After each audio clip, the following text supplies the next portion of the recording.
Hola, muy buenas a todos. Nosotros somos alumnos de la Universidad Nacional Autónoma de Honduras en el Valle de Sula, de la carrera de Ingeniería Civil, miembros de la clase de Dinámica. Este grupo está conformado por los alumnos Keila Ramos, Eve Rivera y su persona Jeffrey Carranza. En esta ocasión venimos a hablarle de los temas el movimiento armónico simple y el tema movimiento sísmico, en el cual trataremos de lo que es la parte teórica y la parte práctica.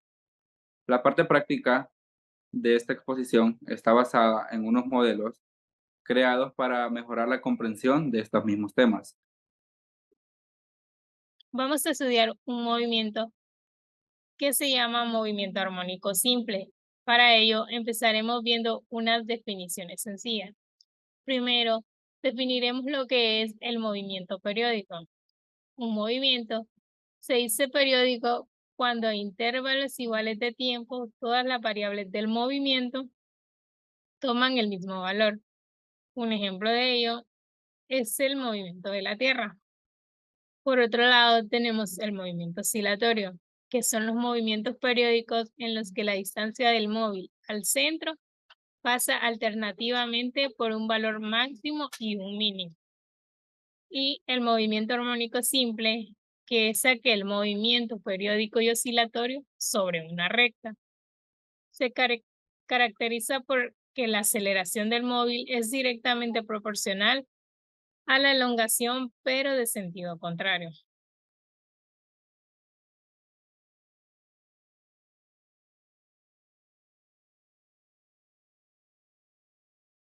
La elongación es la distancia medida desde la posición de equilibrio hasta donde se encuentra el móvil en un instante cualquiera, y esta nos sirve para ubicar el móvil. La amplitud es la distancia entre la posición de equilibrio y cualquiera de los extremos de la trayectoria. Es el máximo de la elongación y sabemos que una oscilación consta de 4 amplitudes. La aceleración va siempre en sentido contrario de la elongación. Oscilación o vibración completa es un movimiento de ida y vuelta que efectúa el móvil, recorriendo la trayectoria completa. El periodo es el tiempo que transcurre durante la realización de una oscilación. Y la frecuencia es el número de oscilaciones efectuadas en cada unidad de tiempo. Numéricamente se cumple que la frecuencia es igual a 1 sobre el periodo y la unidad de frecuencia más usada es el ciclo por segundo. La posición de equilibrio es aquel punto situado en la mitad de la trayectoria. No necesariamente el movimiento iniciará en ese punto. Un sistema masa-resorte es la combinación de un resorte y una masa que generan un movimiento armónico simple. Se podría decir que idealmente este es un sistema conservatorio, es decir, que la energía interna del sistema no cambia y permanece constante. Un resorte, cuando lo separamos de su posición de equilibrio, estirándolo o comprimiéndolo, adquiere un movimiento vibratorio armónico simple, pues la fuerza recuperadora de ese resorte es la que genera una aceleración, la cual le confiere ese movimiento de vaivén. Observando el movimiento del resorte, vemos que se desplaza entre dos puntos, desde la máxima compresión hasta la máxima elongación, pasando por un punto medio de equilibrio. La distancia desde el punto medio a cualquiera de los extremos la llamamos amplitud y la representamos por una letra A.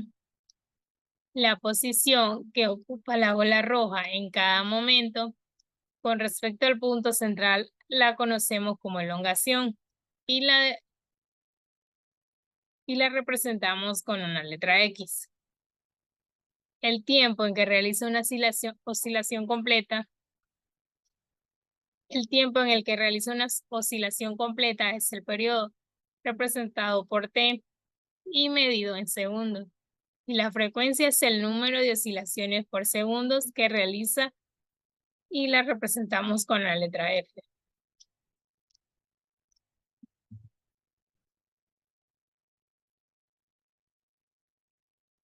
Para definir el movimiento, tenemos que calcular su ecuación, donde veremos la relación entre las magnitudes que intervienen e influyen sobre él, como cualquier movimiento.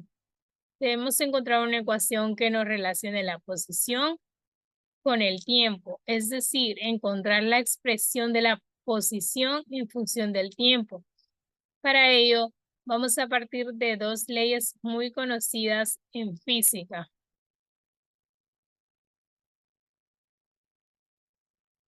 La primera es la ley de Hooke, que determina la fuerza recuperadora del resorte.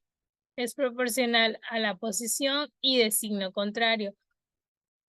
Significa que si la posición es a la derecha, la fuerza restauradora va hacia la izquierda y viceversa.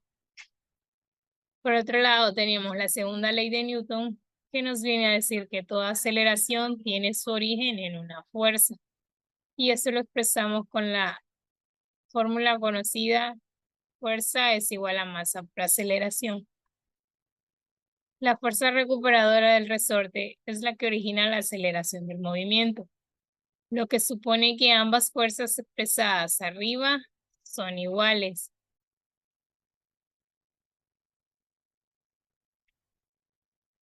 A partir de igualar ambas ecuaciones, encontramos dos soluciones para el valor de posición en función del tiempo. Una para seno y otra para coseno.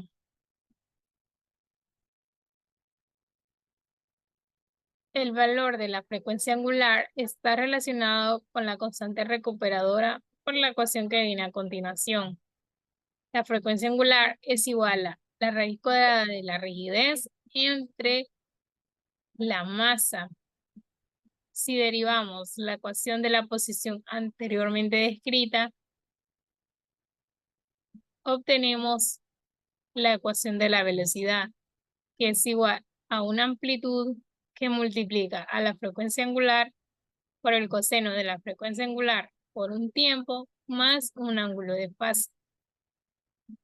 Y si derivamos nuevamente con respecto al tiempo, obtenemos la ecuación de la aceleración, que es igual al negativo de una amplitud que multiplica una frecuencia angular elevado al cuadrado por el seno de la frecuencia angular por un tiempo más un ángulo de fase. Para comprender mejor este tipo de movimiento, realizamos un ensayo haciendo uso del modelo del sistema masa-resorte. El objetivo de dicho ensayo es lograr describir el comportamiento del sistema en función de tres ecuaciones, las cuales son la ecuación de posición, ecuación de velocidad y la ecuación de aceleración. Aquí podemos observar un listado de los datos recopilados durante la realización del ensayo. En primer lugar tenemos x sub 0, que representa la longitud del resorte cuando aún no se había colocado un cuerpo en él. Posteriormente tenemos x sub f, que representa la longitud del resorte cuando colocamos un cuerpo de masa conocida. X mayúscula representa el desplazamiento inicial que se le aportó al sistema para ponerlo en movimiento. Y dado que al aplicar ese desplazamiento inicial el sistema simplemente se soltó, su velocidad inicial es 0 por parte del reposo.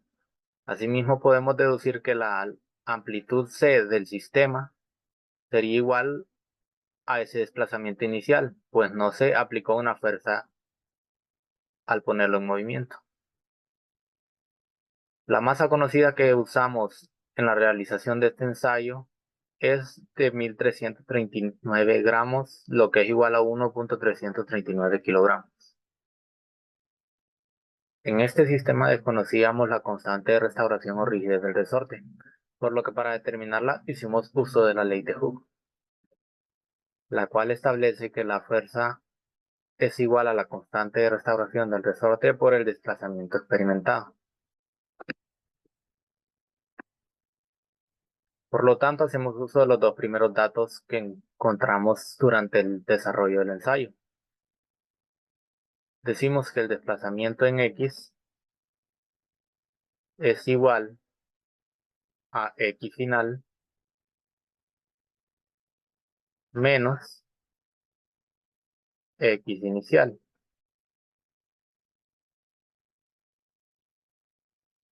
Por lo tanto, el desplazamiento en X será igual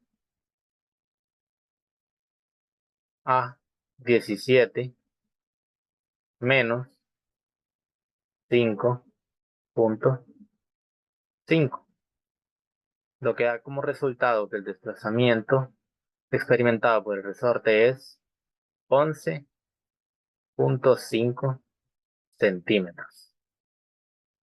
Haciendo el despeje de la ley de Hooke, encontramos que la constante de restauración del resorte es igual a la fuerza entre el desplazamiento experimentado. En este caso, la fuerza sería el peso del cuerpo que se colgó. Por lo tanto, sería la masa del cuerpo, que es 1.339 por la gravedad, entre el desplazamiento experimentado, que es 11.5 centímetros, lo que es igual a 0.115 metros. Haciendo el cálculo, obtenemos que la constante de restauración del resorte es 114.22 newton sobre metro. Una vez encontrado este dato, podemos proceder a calcular la frecuencia angular del sistema. La frecuencia angular del sistema es igual a la raíz cuadrada de la rigidez del resorte entre la masa del cuerpo colgante. Sustituyendo estos valores y realizando el cálculo, nos da que la frecuencia angular del sistema es 9.24 radianes sobre segundo. Ya con este dato podemos calcular lo que es el periodo y la frecuencia. El periodo es igual a 2pi entre la frecuencia angular, es decir, 2pi entre 9.24, lo que es igual a 0.68 segundos. Por otro lado, la frecuencia es el inverso del periodo, por lo tanto sería la frecuencia angular entre 2pi, es decir, 9.24 entre 2pi, lo que es igual a 1.47 ciclos por segundo. Y podemos comprobar que al sustituir los valores en la ecuación para encontrar la amplitud, nos da un resultado de 5 centímetros, pues la amplitud es igual a la raíz cuadrada de la posición inicial al cuadrado más la velocidad inicial sobre la frecuencia angular elevado al cuadrado, y al sustituir los valores vemos que, dada que la velocidad inicial es cuadrado, esto se hace 0, y por lo tanto nos queda la posición inicial al cuadrado. Este cuadrado se cancela con la raíz cuadrada, por lo tanto solo nos queda 5 centímetros. Y podemos ver que la deducción que hicimos al inicio era correcta. Asimismo calculamos el ángulo de fase y nos dio igual a 0. Pues la velocidad es igual a 0 y la ecuación del ángulo de fase es igual a el tangente inverso de la velocidad inicial sobre la posición inicial por la frecuencia angular. Y al sustituir los valores vemos que la velocidad inicial es igual a 0 y 0 entre un número es igual a 0. Y la tangente, que es 0, es igual a 0. Dando como resultado un ángulo de fase igual a 0.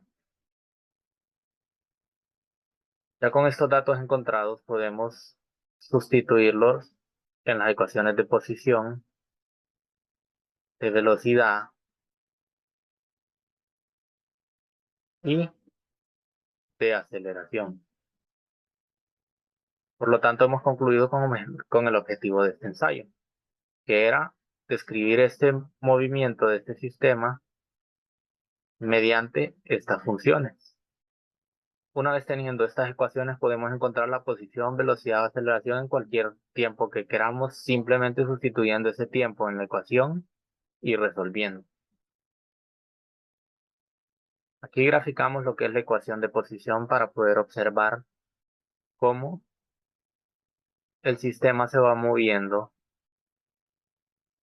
con comportamiento periódico, pasando por la posición de equilibrio hasta alcanzar la amplitud y volviendo a la posición de equilibrio hasta alcanzar la amplitud en el signo contrario y así sucesivamente. Esto lo podemos observar al realizar el ensayo y lo podemos ver en el video que se mostraba anteriormente.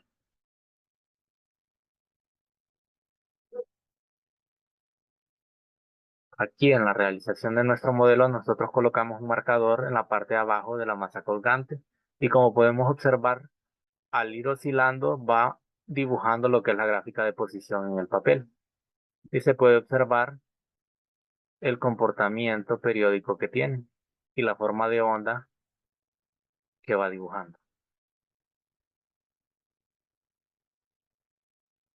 Ahora estudiaremos el movimiento sísmico. Para ello empezaremos dando una definición de lo que es un sismo. Un sismo es la liberación de energía en un punto al interior de la corteza terrestre.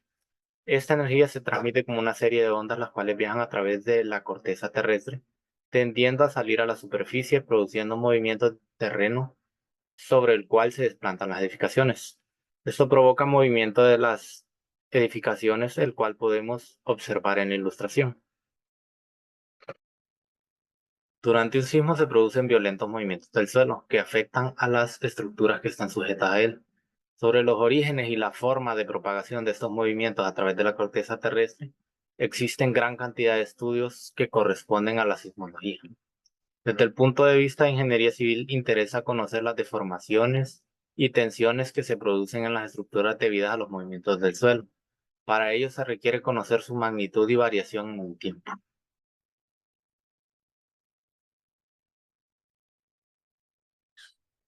Ahora vamos a pasar a la parte práctica de nuestro sistema del movimiento sísmico. Para ello vamos a conocer lo que son los elementos del sismo. Entonces tenemos lo que es el coeficiente sísmico, el periodo fundamental, la rigidez del sistema, la inercia, la frecuencia angular, la amplitud, la cortante y la aceleración. Lo que tenemos que encontrar al final y lo que nos interesa es la cortante de nuestra base de nuestra estructura. Para ello, tenemos a continuación los siguientes datos del sismo. Como pueden observar también, esta es la estructura que nosotros idealizamos para hacer este ejercicio. La base de nuestro sistema está simulada por unos resortes que simulan el tipo de suelo. Y encima tenemos lo que es nuestra estructura, la cual vemos las flexiones que hacen nuestras columnas. Ok, entonces, nuestros datos de sismo son el factor de importancia, que es 1. Tenemos el módulo de elasticidad de lo que es el PVC, que son nuestras columnas, que es 20.000 kilogramos fuerza sobre centímetro cuadrado. Tenemos el coeficiente de deductibilidad, que es 5. Tenemos un tipo de suelo, que es S3. Tenemos el peso total de nuestra estructura, que es 0.5601 kilogramos fuerza. Y tenemos nuestro coeficiente sísmico máximo, que es 2.75. Y tenemos datos del movimiento armónico simple. Ahora procederemos a realizar nuestro ejercicio. Ya conociendo los elementos del sismo y los datos que nos dan del sistema, procederemos a calcular la cortante de nuestro edificio. Para ello tenemos que calcular la rigidez del sistema. Tenemos todos los datos, lo que nos falta es la inercia. Entonces calculamos 1/12 de la base por altura al cubo y nos da un total de 2/3 centímetros a la 4. Ahora calculamos la rigidez. Como nuestra estructura está conformada por lo que son 4 columnas, entonces lo multiplicamos por 4 veces la fórmula de las columnas articuladas. Entonces sería 4 por el 3 de nuestra fórmula, por el módulo de elasticidad del PVC, por la inercia, en este caso de 2/3, sobre la altura de nuestro edificio, que son 50 centímetros, elevado a la 3. Nuestra rigidez nos da un valor de 1.28 kilogramos fuerza sobre centímetro. Procederemos a calcular lo que es nuestro periodo. Nuestro periodo lo calculamos con el tipo de material, que en este caso es PVC 0.007 multiplicado por la altura de nuestro edificio elevado a la 3/4 y nos da un dato de 0.004 segundos. Ahora acá también calcularemos lo que es la masa del sistema y esa la calculamos por medio del peso de nuestra estructura dividido entre lo que es la gravedad. La gravedad es 9.81 metros sobre segundo, pero la ocupamos en centímetros para cuidar lo que son nuestras unidades. Entonces solo la multiplicamos por 100 y nos da un valor de 5.71 por 10 a la menos 4 kilogramos fuerza por segundo cuadrado sobre centímetro. También calcularemos lo que es la frecuencia angular. Como ya obtuvimos lo que es la rigidez del sistema y la masa, lo podemos lograr con la fórmula de raíz cuadrada de lo que es la rigidez, que es 1.28 kilogramos fuerza sobre centímetro, dividido entre la masa, que es 5.71 por 10 a la menos 4 kilogramos fuerza por segundo cuadrado sobre centímetro. Y nos da un valor de 47.38 radianes sobre segundo. Ahora calcularemos lo que es nuestro coeficiente sísmico. Aquí tenemos que hacer hincapié en lo que es de que el coeficiente sísmico máximo que podemos utilizar es 2.75. Si nos da un valor mayor, entonces tenemos que utilizar el máximo. No importa si el valor es menor a 2.75, pero no se puede pasar de ahí. Entonces, para encontrar el coeficiente sísmico, utilizamos la fórmula de 1.25 multiplicado por el tipo de suelo. El tipo de suelo es un suelo S3. Es el valor del tipo de suelo S3 lo encontramos en el Código Hondureño de la Construcción y nos da un valor de 1.5. Eso lo dividimos en lo que es nuestro periodo ya encontrado, que es 0.004 elevado a la 2/3 de nuestra fórmula. Y eso nos da un valor de 74.4. Como podemos ver, nuestro valor se ha sobrepasado el coeficiente máximo. Entonces nos quedaremos con el 2.75.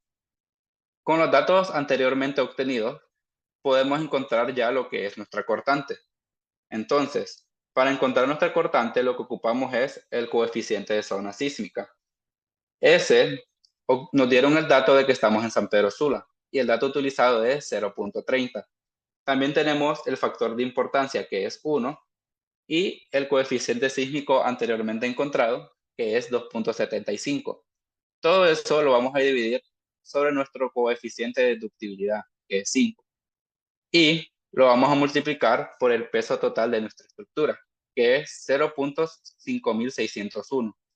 Y nos da un valor de cortante de 0.924 kilogramos fuerza. También, asimismo, podemos encontrar lo que es nuestra aceleración, que es el coeficiente de zona sísmica por el factor de importancia, por el coeficiente sísmico dividido entre el coeficiente de deductibilidad, solo que esta vez multiplicado por nuestra gravedad en centímetros, que es 981, y nos da un valor de 161.865 centímetros sobre segundo cuadrado. Ahora también les vamos a dar lo que son unas soluciones sísmicas, que son las más utilizadas en lo que son las construcciones de los edificios. Tenemos dos tipos, son los aisladores sísmicos y los disipadores y amortiguadores sísmicos. ¿En qué se basa esto? En el tipo de estructura que nosotros tengamos y también en el tipo de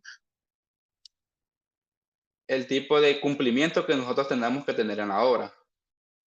El coeficiente, las soluciones sísmicas se refieren al uso de sistemas y diseños aprobados que satisfacen los requisitos de diseño sísmico del proyecto de un edificio, al fin de brindar una seguridad de vida a los ocupantes y mantener la función del edificio durante y después del terremoto. Como podemos observar, tenemos estos dos tipos. Tenemos los aisladores sísmicos. ¿Cómo funcionan los aisladores sísmicos? Los aisladores sísmicos son herramientas de avanzada tecnología que protegen determinadas estructuras de los daños que causan los sismos. A través de este sistema de aislamiento, se separa el suelo de la base de la edificación, permitiendo que ésta actúe de forma flexible ante los movimientos de la tierra. Esto lo que hace es que al momento del sismo sacudir el edificio hacia un lado, este lo contrarresta hacia el otro. Todo esto proveniente de lo que es la base de nuestra estructura. Y también tenemos el otro tipo de solución, que son los disipadores y amortiguadores sísmicos. Estos son por medio de líquidos viscosos que actúan como amortiguadores o dampers. Son elementos que se adosan a los pórticos estructurales y que en un momento sísmico disipan energía a través del paso de fluido viscoso en su interior, ocasionado en una resistencia al movimiento libre del edificio. ¿Cuál es la diferencia de estos dos? Que los aisladores sísmicos se utilizan en la parte baja de nuestro edificio, en lo que es nuestra cimentación. ¿Para qué? Para que también sea de forma estética y no se vea, y también es utilizable el disipadores. Ahí es de acuerdo a lo que más convenga en la estructura o lo que el cliente también pueda escoger.